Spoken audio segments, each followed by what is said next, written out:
Good morning सबाइके। तो आज के देखो हम जाচ্ছি শিলিগুড়িতে। তো এখন বাজে সকাল প্রায় 9টা 10 মতো। জলপাইগুড়ি থেকে ট্রেন ছেড়ে দিয়েছিল 15টার সময়। তো আমি এনজেপি পৌঁছে গিয়েছি। আর আজকে বাবা ফিরবে কলকাতা থেকে। আজকে ছিল রবিবার। তো বাবা কলকাতা থেকে ফিরেছে আর বাবা আমাদের জন্য দাঁড়িয়েছিল, যেহেতু আমরাও আসছিলাম জলপাইগুড়ি থেকে। তো তারপর স্টেশনে মিলে সবাই একসাথে দেখা করে বাড়ির উদ্দেশ্যে রওনা দিলাম। বাড়িতে পৌঁছে গেলাম। আজকের দিনটা আমার পুরো হেক্টিক একটা শিডিউল ছিল। তো 10টার মধ্যে বাড়িতে পৌঁছে গিয়েছিলাম। দেখলাম মা কি রান্না করেছে। মা মাছের মাথা দিয়ে লাউ ঘন্ট, ডাল, বেগুন ভাজা এসব করেছে সকালের খাবারের জন্য। তো 10টার সময় একটু ভাত খেয়ে আমি বেরিয়ে পড়লাম আমার নেক্সট কাজের জন্য। তো দেখো এখন আমি যাচ্ছি বাজার, আমি আর রিক্সি দুই মিলে যাচ্ছি বাজার। তো আজকে আমরা যাবো শিলিগুড়িতে গেট বাজারে। শিলিগুড়িতে আমি আসলে গেট বাজার থেকে বাজার করতে আমার ভীষণ ভালো লাগে। আগেও আমি এখান থেকে বাজার করতাম। তো চলো, আজকে ছিল শালবন বাজারের আইবুড়ো, তো তার জন্য আমি বাজারে চলে আসছিলাম। তো এখান থেকে আমি নিয়ে আসছিলাম কাতলা মাছ। তো কাতলা এই কাকুর দোকানে সমস্ত মাছ কিন্তু ভীষণ ভালো হয়। দামটা একটু বেশি না কাকু, কিন্তু দাম মাছের কোয়ালিটির সঙ্গে দামের কিন্তু জাস্ট তুমি কোনো অভিযোগ করতে পারবে না। তো যাই হোক, তারপর নিলাম মটন। তারপরে কিন্তু একটু সবজি নেওয়ার ছিল। তো সবজি নিয়ে চলে গেলাম মাছ নিতে। তো আমরা নিয়েছিলাম কাতলা মাছ, পাবদা মাছ আর মাটন। তো এখান থেকে পাবদা মাছ নিয়ে নিয়েছিলাম এই কাকুর থেকে। তো চলো বাড়িতে গিয়ে দেখি মা বাজার থেকে আসার আগেই পেঁয়াজ, রসুন, আদা সব কেটে রেখেছে। মাংসটা আমার করার কথা ছিল আর মাছগুলো সব মা করবে। কারণ আমি মাছগুলো রান্না করতাম, কারণ আমার আরও অনেকগুলো কাজ ছিল, তোমরা এখন দেখতেই পাবে। তো সেই জন্য মা বলেছিল মাছগুলো মা রান্না করবে। আর মা চাইছিল কিছু রান্না করার জন্য, তো মা চেয়েছিল মাছগুলো করতে আর বলেছিল মাংসটা আলাদা করতে। তো সেই মতো আমি বাড়িতে বাজার পৌঁছে দিয়ে এবারে বেরিয়ে পড়বো আমার নেক্সট কাজের জন্য। এখন আমি বাবার সঙ্গে বেরোচ্ছি। এখন বাজে প্রায় ওই 12টা মতো। তো বাবার সঙ্গে এখন আমি প্রথমে যাব মাসিমণির বাড়িতে। মাসিমণির বাড়িতে আমার দেওয়ার ছিল ঠেকুয়া। ছট পূজার পরপর যেহেতু এই ভিডিওটা, তো ঠেকুয়া দেওয়ার ছিল। ঠেকুয়াটা আমি পৌঁছে দেবো মাসিমণির বাড়িতে মেসোর হাতে। মাসিমণি এখন বাড়িতে নেই, ঘুরতে গেছে। তো জলপাইগুড়িতে থেকে ঠেকুয়াটা আমি এনেছি। তো এটা মেসোর হাতে পৌঁছে দিয়ে আমি বাবার সঙ্গে বেরিয়ে যাবো আমার পরবর্তী কাজের জন্য। তো দেখো মাসিমণির বাড়ি আমি পৌঁছে গেছি। তো মেসো চলেও আসছে।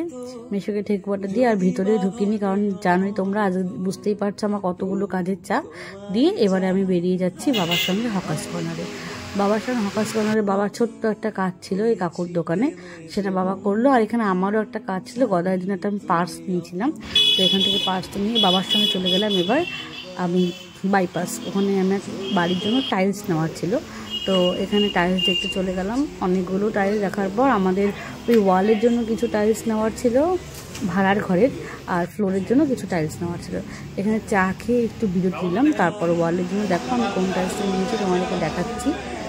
দাঁড়াও, এই যে একটা হোয়াইট কালারের টাইলস, ওই যে দেখা যাচ্ছে যে হোয়াইট টাইলসটা একদম পিওর হোয়াইট, যার মাঝখানে কোনো কাজ থাকবে না, ওই হোয়াইট টাইলসটা আমি নিয়েছিলাম। যার গোল্ডেন স্ট্যাপ ছিল মাঝখানটাতে, ওই হোয়াইট টাইলসটা নিয়েছিলাম আমি ওয়ালের জন্য। এই যে এই টাইলসটা যেটা দেখাচ্ছে কাকু হাত দিয়ে।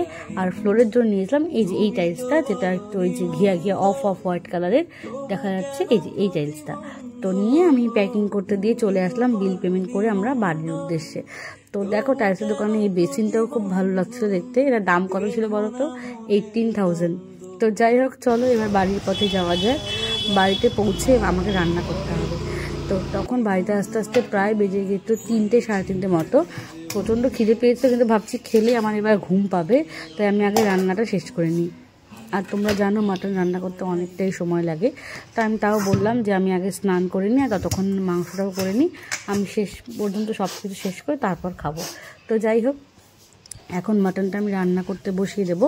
আমি যাওয়ার সময় মাটনটা ম্যারিনেট করে গিয়েছিলাম। মা এসে দেখি পাবদা মাছ, তারপর কাতলা মাছ সব রান্না করে ফেলেছে। আলু দিয়ে ফুলকপি দিয়ে কাতলা মাছ হয়েছিল, আর পাবদা মাছ ছিল সরষা পোস্ত দিয়ে ভাপা।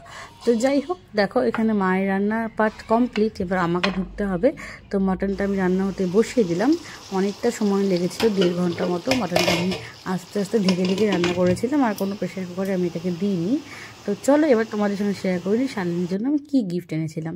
তো এখানে একটা শাড়ি আছে, এই শাড়িটা জলপাইগুড়ি থেকে আনা হয়েছিল।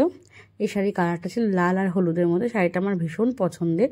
এরকম একটা শাড়ি আমারও আছে, আর আমি ঠিক করেছিলাম ওকে এরকমই একটা শাড়ি দেবো, যেটা ও বিয়ের পরে খুব পরলে ওকে ভীষণ ভালো লাগবে। তো দেখো এই শাড়িটা ওর জন্য এনেছিলাম, আর ওর জন্য ছিল বিয়ের গিফটটাও আমি আজকেই দিয়ে দেবো। তো এটা আমি আর মা দুজন মিলেই ওকে দিচ্ছি। দেখো তোমাদের এই গিফটটা কেমন লাগছে। আমার তো ভীষণ ভীষণ পছন্দ হয়েছিল শাখা বাঁধানোটা। তো এটা আমার আর মায়ের তরফ থেকে ওর জন্য। তো তোমাদের সঙ্গে একটু গিফটটাও শেয়ার করে নিলাম, আর গদাইয়ের জন্য যে পার্সটা এনেছিলাম সেটাও আমি তোমাদের সঙ্গে শেয়ার করব। তো এই শাখাটার ডিজাইনটা কিন্তু বলে ধানের ছড়া, দেখতেই পাচ্ছ। আর গদাইয়ের জন্য এই পার্সটা আনা হয়েছিল, তো এটা আজকে ওদেরকে দেবো। তো চলো দেখা যাক। মাংস আমার একদম কমপ্লিট। খেয়ে দিয়ে এবার স্নান করে আমি একেবারে রেডি হয়ে নিয়েছি। তারপর আমি তো পাড়াতে আড্ডা মারতে বেরিয়েছিলাম, যেটা আমি শিলিগুড়ি গেলেই করতে বেরোই।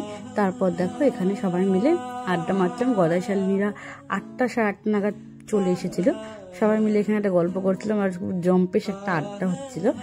তো তারপর আড্ডা মারতে মারতে কখন যে বেজে গেছে 11টা। তারপর 11টার সময় সবাই মিলে খাবার দাবার আয়োজন করা হচ্ছিল। তো এখানে কিন্তু দেখো প্রচণ্ড হাসাহাসি হচ্ছিল, মজা হচ্ছিল। আমরা সবাই একসময় থাকলে ভীষণ মজা হয় আর ভীষণ আড্ডা হয়। তো এই আড্ডাটাকে আমি খুব মিস করি। তো সবাই যখন একসঙ্গে হই তখন কিন্তু আমরা একটুও সময় নষ্ট করি না আড্ডা দেওয়ার জন্য।